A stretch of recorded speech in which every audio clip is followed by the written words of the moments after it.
कितना सच कितना फसाना। क्या है नित्यानंद का काल्पनिक देश कैलासा। कैलासा को लेकर कई सारे दावे, जाने क्या है वो दावे।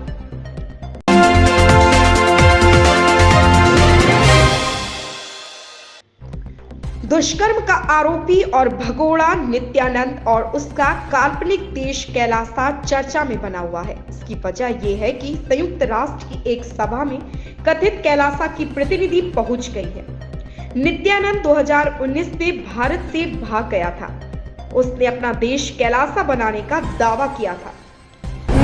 कैलासा को लेकर उसने कई सारे दावे किए, जाने क्या है वो दावे। कुछ दिनों से नित्यानंद चर्चा में बना हुआ है। नित्यानंद पर दुष्कर्म का आरोप है। वो 2019 में भारत से भाग गया था। भागकर उसने एक जमीन खरीदी और अपना अलग देश घोषित कर दिया। उसने अपने देश का नाम कैलासा रखा।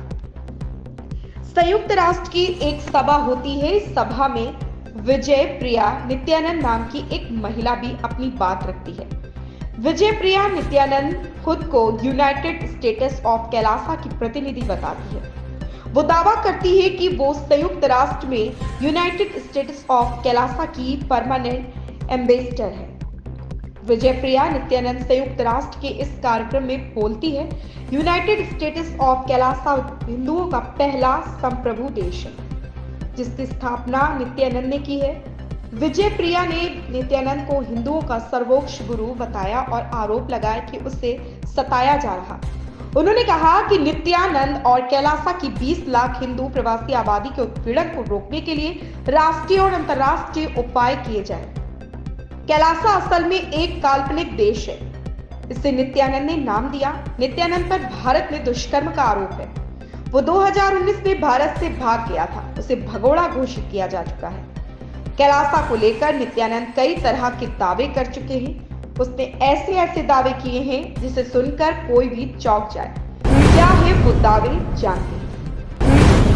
पहला दावा, न्यूज रिपोर्ट्स के मुताबिक भारत से भागने के बाद नित्यानंद ने दक्षिणी अमेरिका के इक्वाडोर में जमीन खरीदी और उसे अपना देश घोषित कर दिया। इसका नाम कैलासा रखा। भारत से इसकी दूरी करीब 17,000 किलोमीटर है। दूसरा दावा, कैलासा की वेबसाइट पर दावा है कि कैलासा आंदोलन की शुरुआत अमेरिका में हुई। इसे नित्यानंद ने बताया। संयुक्त राष्ट्र में विजय प्रिया नित्यानंद ने दावा किया कि यह हिंदुओं का एकमात्र और पहला संप्रभु देश है।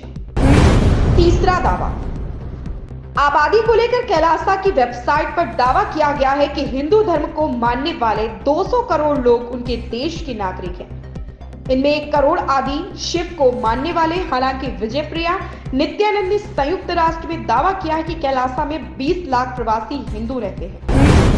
चौथा दावा, हाल ही में 13 जनवरी को कैलासा ने अमेरिका के साथ एक द्विपक्षीय समझौता होने का दावा किया। यह भी दावा है कि अमेरिका ने कैलासा को मान्यता दे रखी है। विजय प्रिया नित्यानंद ने दावा किया था कि 150 देशों में कैलासा ने एम्बेसी और एनजीओ स्थापित किए हैं। पांचवा दावा, कैलासा का अपना संविधान होने का दावा भी है। दावा है कि यहाँ शास्त्रों और मनुस्मृति पर आधारित कानून चलता है। यहाँ के लोग मनु के नियमों को मानते हैं। कैलासा की सरकार इसे ही सबसे जरूरी और आधिकारिक धर्मशास्त्र हिंदू कानून की पुस्तक मानती है। वेबसाइट के मुताबिक इस किताब के जरिए ही 1500 साल पहले प्राचीन भारत में नियम और कानून का पालन किया जाता था। छठा दावा, कैलासा की वेबसाइट का दावा है कि इस देश में दुनिया भर में सताए गए हिंदुओं को सुरक्षा दी जाती है। यहाँ रहने वाले हिंदू जाति लिंग का भेद किए बिना शांति से रहते हैं। सातवां दावा, वेबसाइट पर मौजूद जानकारी के मुताबिक कैलासा में अंग्रेजी, संस्कृति और तमिल भाषा बोली जाती है। यहाँ रहने वाले हिंदू जाति लिंग का भेद किए बिना शांति से रहते हैं। आठवां दावा, कैलासा ने अपना रिजर्व बैंक होने का दावा भी किया। उसकी अपनी करेंसी भी है। रिजर्व बैंक और करेंसी अगस्त 2020 में लॉन्च की थी। नौवां दावा। वेबसाइट पर दावा किया गया है कि कैलासा की अपनी हिंदू यूनिवर्सिटी और गुरुकुल भी है। दावा के है कि यूनिवर्सिटी में करीब 6000 कोर्सेज पढ़ाए जाते हैं। 10वां दावा।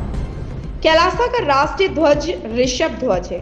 कैलासा के झंडे ही नहीं, झंडे पर नित्यानंद की तस्वीर भी लगी है। इतना ही नहीं, इनका अपना राष्ट्रगान भी है। कैलासा की वेबसाइट पर हिंदी, अंग्रेजी और तमिल भाषा में राष्ट्रगान मौजूद है। कौन है नित्यानंद? नित्यानंद का जन्म 1 जनवरी 1978 को तमिलनाडु में हुआ था। उसके पिता का नाम अरुणाचलम और मां का नाम लोकनायकी है। नित्यानंद ने 1992 में स्कूली पढ़ाई खत्म की। 1995 में मैकेनिकल इंजीनियरिंग की पढ़ाई पूरी की। दावा है कि 12 साल की उम्र से ही उसने रामकृष्ण मठ में शिक्षा लेना शुरू कर दिया था।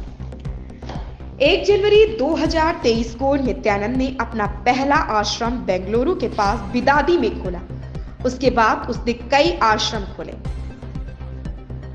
साल 2010 में नित्यानंद और धोखाधड़ी और अश्लीलता का मामला दर्ज किया गया। उसकी एक सेक्स सीडी सामने आई थी। मामले में नित्यानंद को गिरफ्तार भी किया गया था, लेकिन कुछ ही दिन में उसे जमानत मिल गई थी। साल 2012 में नित्यानंद पर दुष्कर्म का मामला दर्ज हुआ है। इसके बाद नवंबर 2019 में फिर से उस पर 2 लड़कियों के अपहरण और उन्हें बंदी बनाने का मामला दर्ज हुआ है।